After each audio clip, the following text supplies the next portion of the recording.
नमस्कार दोस्तों, मैं अखिलेश विश्वकर्मा आपका स्वागत करता हूं अपने डिजिटल प्लेटफॉर्म हिंदी अनमोल ऑनलाइन पर। दोस्तों, हम लोग रीति सिद्ध कवि देख रहे थे। रीति सिद्ध कवि में दो चार कवि और हैं जिन्हें हमको पढ़ना चाहिए और जो हमारे लिए परीक्षा में उपयोगी भी साबित हो सकते हैं। तो आइए दोस्तों शुरू करते हैं। जो बचे हुए कवि हैं उनको आज पूरा करके रीति सिद्ध कवि समाप्त कर लेंगे।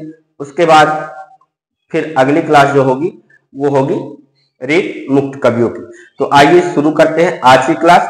आज की क्लास बहुत ही छोटी हो सकती है क्योंकि ज्यादा कवि है नहीं और आज की क्लास 16वीं क्लास है और रीत सिद्ध कवि को हम लोग देख रहे हैं। तो आप लोगों ने कृष्ण कवि तक देख लिया था। इसके बाद जो कवि बचते हैं आइए उनको देखते हैं।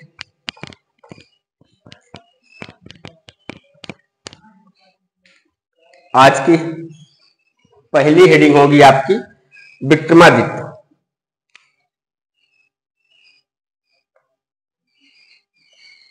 विक्रमादित्य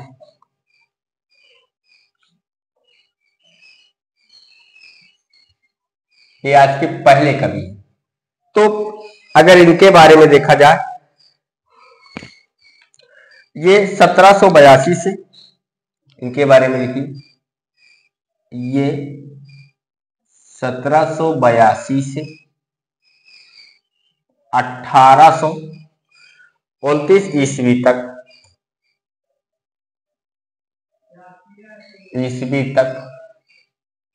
चरखारी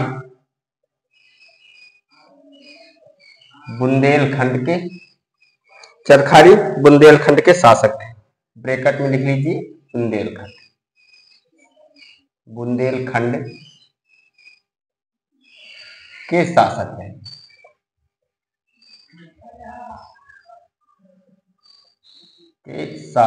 रहे। हम किसके बारे में देख रहे हैं? हम देख रहे हैं विक्रमादित्य के बारे में। ये 1782 से 1829 ईस्वी तक चरखारी बुंदेलखंड के शासक रहे। रचना कौन कौन सी है इनकी? रचना की बात करें तो इनकी रचना लिख लीजिए। दो रचनाएं हैं, एक विक्रम सत्सई, विक्रम पहली रचना ही सत्सई, और दूसरी रचना है ब्रजलीला।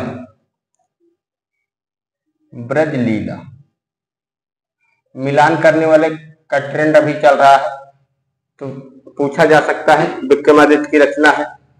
ब्रजलीला सामने दे दिया तो आपको मालूम होनी चाहिए। अगले कवि राम सहाय भगत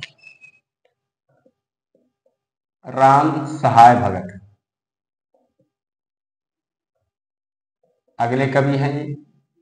आइए इनके बारे में देखते हैं। रचना काल 1823 ईस्वी। रचना काल 1803 से 1823 ईस्वी तक।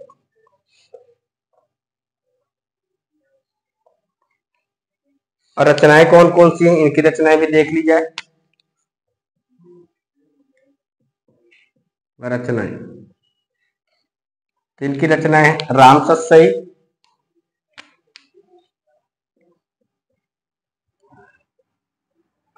सत्सई, वाणी भूषण,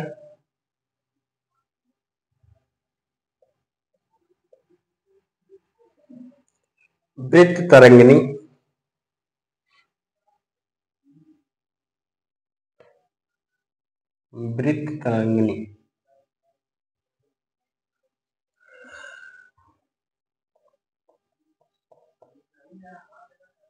चलो इसके बारे में लिख लेते हैं थोड़ा सा।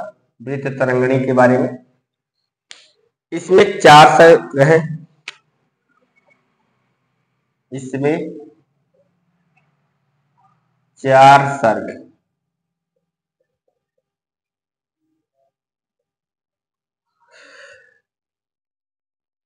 जिन्हें सर्ग कहा गया है। इसमें 4 सर्ग हैं जिन्हें सर्ग कहा गया है और इन्हें कोई नाम नहीं दिया गया जिन्हें सर्ग कहा गया है।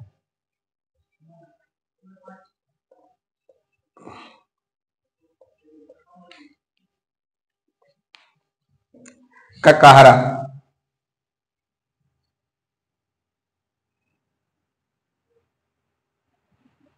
अगली रचना कौन सी है? ककाहरा।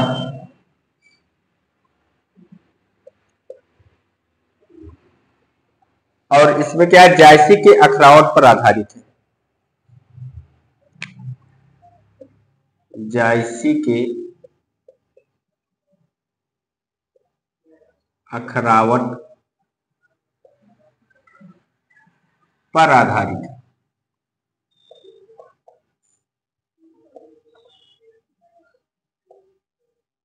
पर आधारित है। ये तो हो गए राम सहाय के बारे में। आइए हठी जी के बारे में लिख लिया जाए। अगले रचनाकार कौन है? हठी जी। अगले रचनाकार का नाम क्या है? हठी जी। हठी जी, आइए इनके बारे में देखते हैं।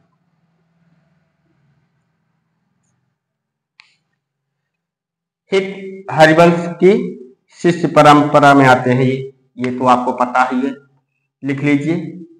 हित हरिवंश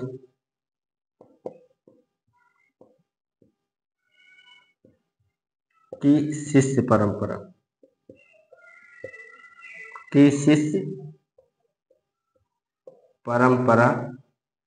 में आते हैं।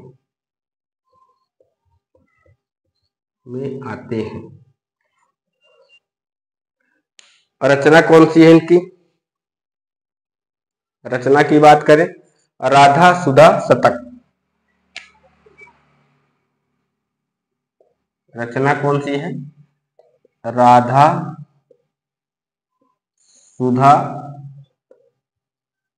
शतक, ये इनकी रचना का नाम है। और इनके बारे में लिखिए। इसमें श्रृंगार एवं भक्ति से संबंधित पद है।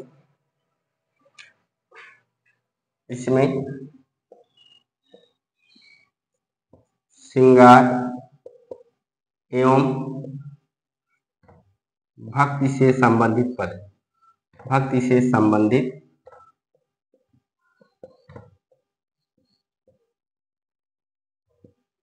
पद हैं।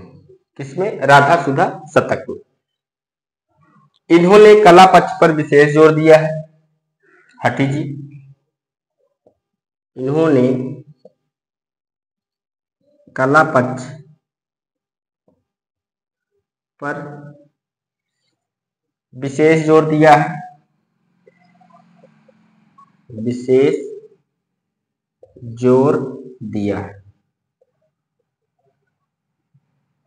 इन्होंने कला पक्ष पर विशेष जोर दिया है। इनकी रचना में यमक अनुप्रास, इनकी रचना में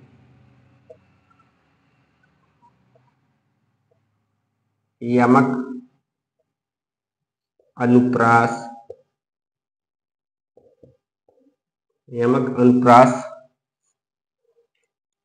उत्प्रेक्षा इत्यादि का, उत्प्रेक्षा इत्यादि का बाहुल्य है, बाहुल्य पाया जाता है। बाहुल्य पाया जाता है, या आप ऐसे लिख सकते हैं कि बाहुल्य है। ठीक, 3 कवि आज हमने देखे।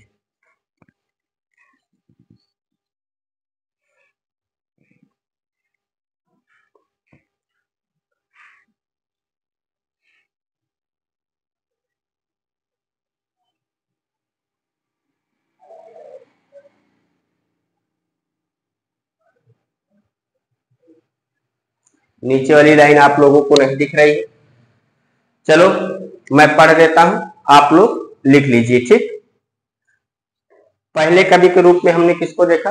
विक्रमादित्य। चलो नीचे वाली लाइन को हम फिर से लिख देते हैं। नीचे वाली लाइन को हम फिर से लिख देते हैं।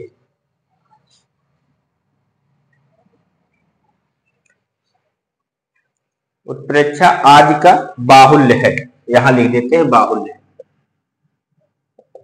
बाहुल्य है, ठीक।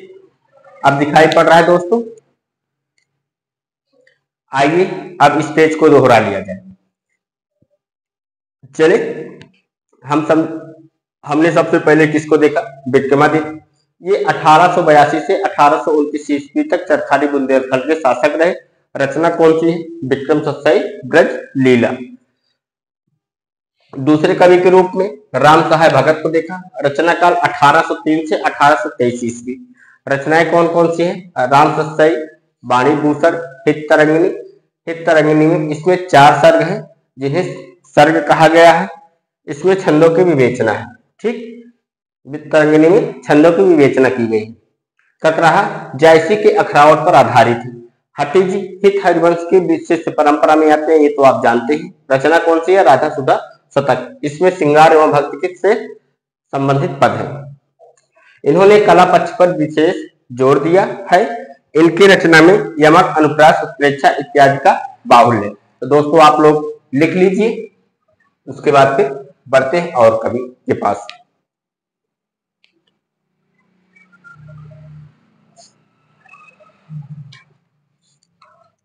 चलिए लिख लिया होगा दोस्तों आप लोगों ने।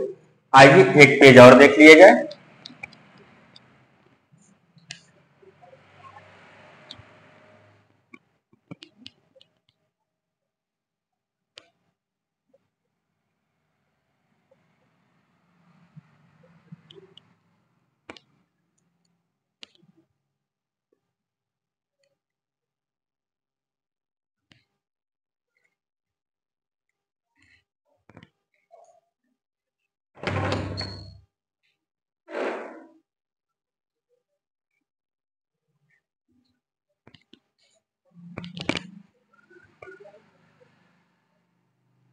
चलो दोस्तों, अगले कवि का नाम है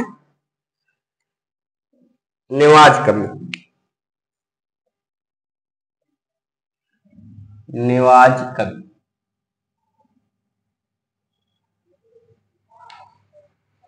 आइए इनके बारे में देखते हैं। ये छत्रसाल और औरंगजेब के पुत्र। ये छत्रसाल और औरंगजेब के पुत्र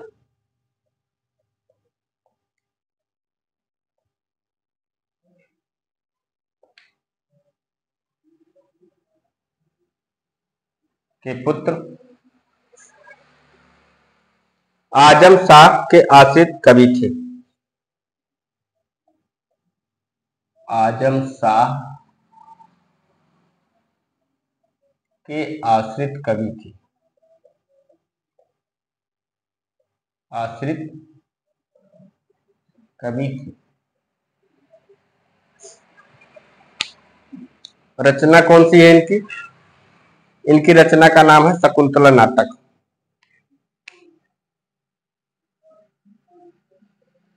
रचना कौन सी है? शकुंतला नाटक।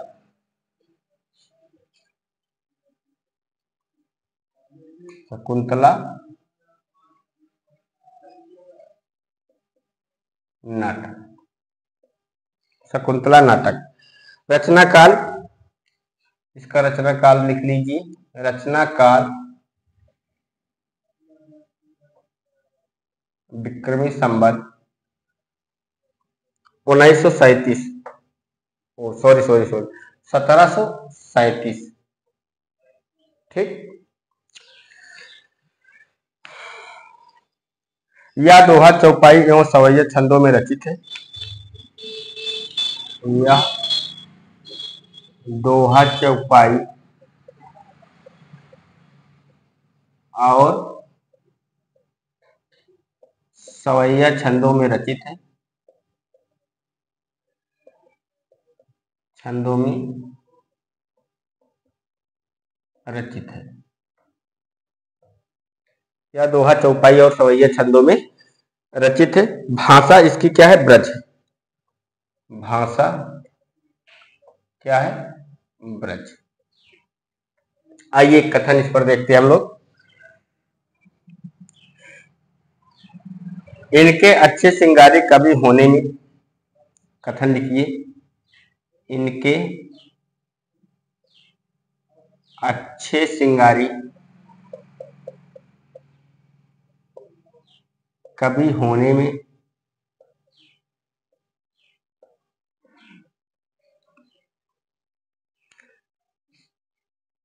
संदेह नहीं,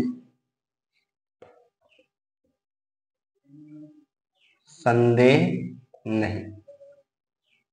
इनके अच्छे श्रृंगारी कवि होने में संदेह नहीं। इसमें कहीं कहीं ये अश्लीलता, इसमें कहीं कहीं ये अश्लीलता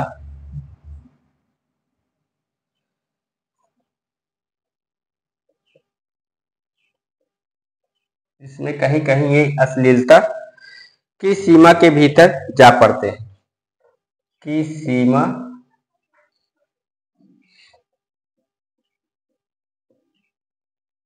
के भीतर जा पड़ते हैं।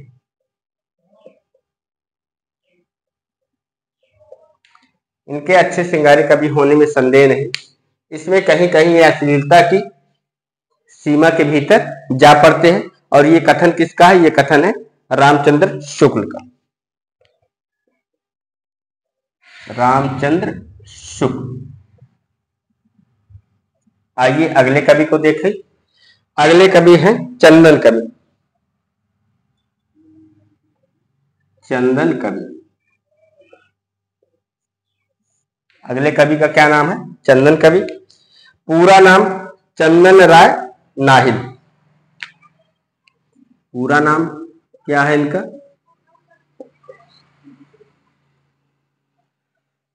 चंदन राम नाहिल।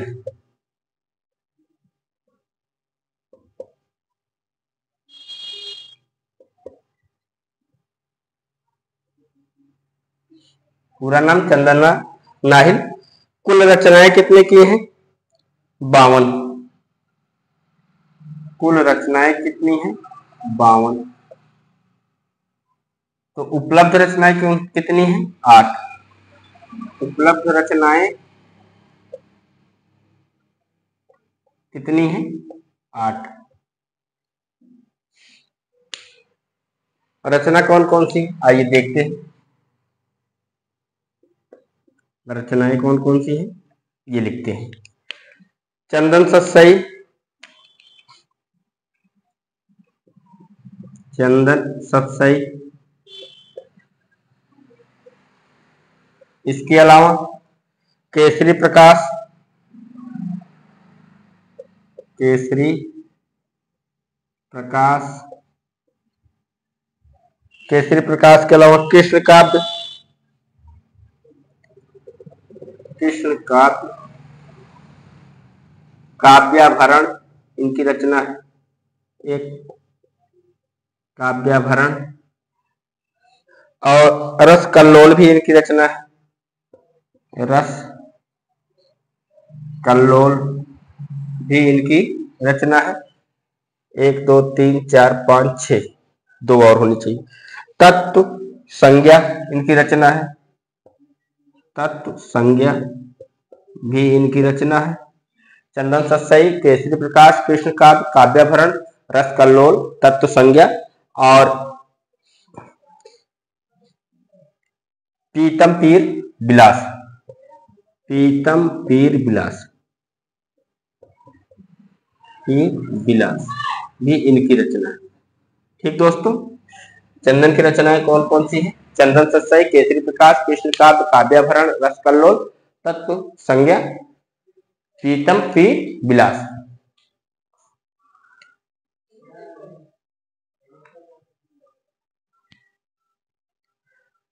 आइए इस पेज को एक बार से दोहरा लिया जाए। उसके बाद फिर आगे बढ़ा जाए। हम देख रहे हैं नेवाज को। ये छत्रसाल और औरंगजेब के पुत्र आजम शाह के आश्रित कवि थे। रचना कौन सी है? शकुंतला नाटक। रचना काल क्या है? विक्रमी संवत 1737। यह दोहा चौपाई और सवैया छंदों में रचित है। भाषा इसकी क्या है? ब्रज। इनके अच्छे श्रृंगारिक कवि होने में संदेह नहीं। इसमें कहीं कहीं ये अश्लीलता की सीमा के भीतर जा पड़ते हैं। ये कथन किसका है? रामचंद्र शुक्ल का। अगले कवि के रूप में हमने किसको देखा? चंदन कवि को। पूरा नाम क्या है? चंदन राय नाहिर। कुल रचनाएं कितनी है? 52। उपलब्ध रचनाएं 8 है। और 8 रचनाएं कौन कौन सी है? चंदन सस्सई है, केसरी प्रकाश है, कृष्ण काव्य है, काव्याभरण है, रस कल्लोल है, तत्व संज्ञा है, प्रीतम पीर विलास है। तो दोस्तों आप लोग इसको नोट डाउन कर लीजिए। आइए देखते हैं, अभी एक कवि बचे हुए हैं, उनको भी देख लिया जाए, उसके बाद फिर समाप्ति की ओर हम लोग बढ़ते हैं। लिख लिया है? आइए इसको मिटाइए। अब हम लोग आगे के कवि को देखते हैं।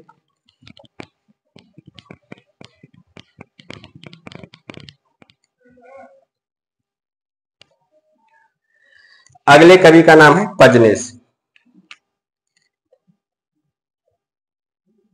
पजनेश, इनकी रचनाओं को देखना है और कुछ नहीं। रचना कौन कौन सी है इनकी?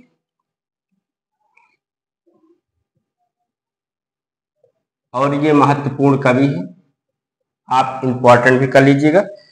आइए देखते हैं। पजनेश पचासा है इनकी रचना।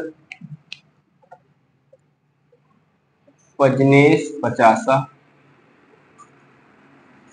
एक रचना तो ये हो गई। इनका समय भी लिखते चलिए। चलो, समय है 1892 1892 ईस्वी। पजनेश का समय हो गया। पजनेश प्रकाश। पजनेश प्रकाश इसका समय है 1894 ईस्वी। 1894 ईस्वी। मधुर प्रिया, अगली रचना क्या है? मधुर प्रिया। और इसका भी समय क्या है? 1894। 1894 ईस्वी। इसके अलावा एक रचना और है इनकी, नक्सिक।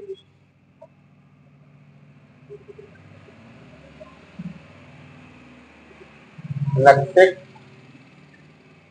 और इसका समय क्या है? 1847।